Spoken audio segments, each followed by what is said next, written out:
শেষ পর্যন্ত নীলাঞ্জনদার জেল হলো। মৃত্যুশয্যায় দিদিভাইকে কাছে দিশা বলেছিল, আমার আর সময় বেশিক্ষণ নেই, তুমি আমায় কথা দাও তিলোত্তমা, আমার মেয়েটাকে তুমি দেখবে, তুমি পর করে দেবে না আমার মেয়েটাকে, তাহলে মরে গিয়েও আমার আত্মা শান্তি পাবে। যে অন্যায় আমি তোমার সাথে তোমার পরিবারের সাথে করেছি তার ক্ষমা হয় না, তবু ক্ষমা করো। ক্ষমা তো মানুষের একটা বড় গুণ তিলোত্তমা, ক্ষমা করো। কথা দিলাম, কথা দিলাম, আজ থেকে তোমার মেয়ে আমার মেয়ে। আজ থেকে আমি কোনোদিন ওকে পর হিসাবে দেখবো না, ওকে আমি অ্যাডপ্টেড চাইল্ড হিসাবে গ্রহণ করব। কথা দিলাম তোমায়। আসতে পারি মেশমশাই? আরে এসো মা, এসো।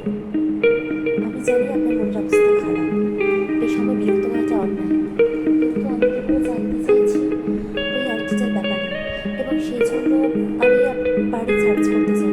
আপনি যদি অনুমতি দেন তাহলে। আমার অনুমতি আছে মা, তুমি যাও বাড়ি সার্চ করো, এতে কোনো আপত্তি নেই। কিন্তু তবে বেশি কাউকে কিছু জিজ্ঞাসা করো না, কারণ সবারই তো মনের অবস্থা খারাপ না। আপনি চিন্তা করবেন না, আমি কাউকে কোনো কিছু বেশি প্রশ্ন করবো না, কিন্তু আমি যদি বাড়ি সার্চ করি কারণ যদি আপত্তি থাকে তাহলে তো সারা। আমি বলে দিচ্ছি, কেউ কোনো কিছু সৃষ্টি অসুবিধা করবে না, তুমি নিশ্চিন্তে বাড়ি সার্চ করো। আমি তোমায় পারমিশন দিচ্ছি মা, তুমি যাও।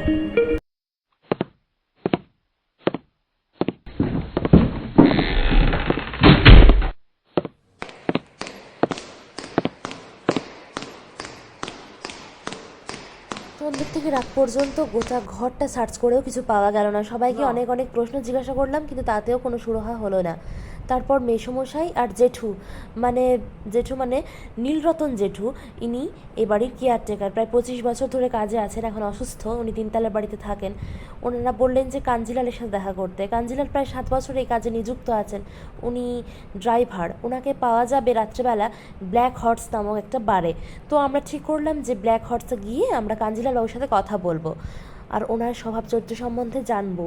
তো তাই আমি, রাকা আর ময়নাদি 3জন মিলে গেলাম ব্ল্যাক হর্স বারে।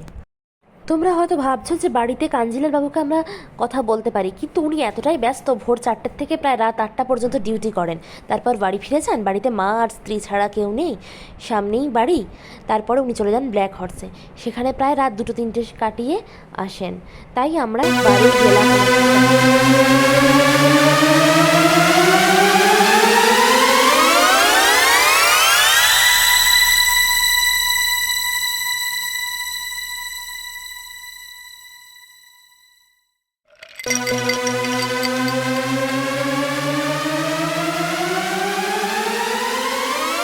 আপনার সাথে কিছু কথা ছিল।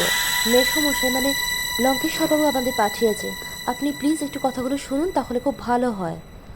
আমি এখন ব্যস্ত আছি ম্যাডাম, কালকে সকালবেলায় কথা বলি, এই পরিবেশটা কথা বলার জন্য নয়।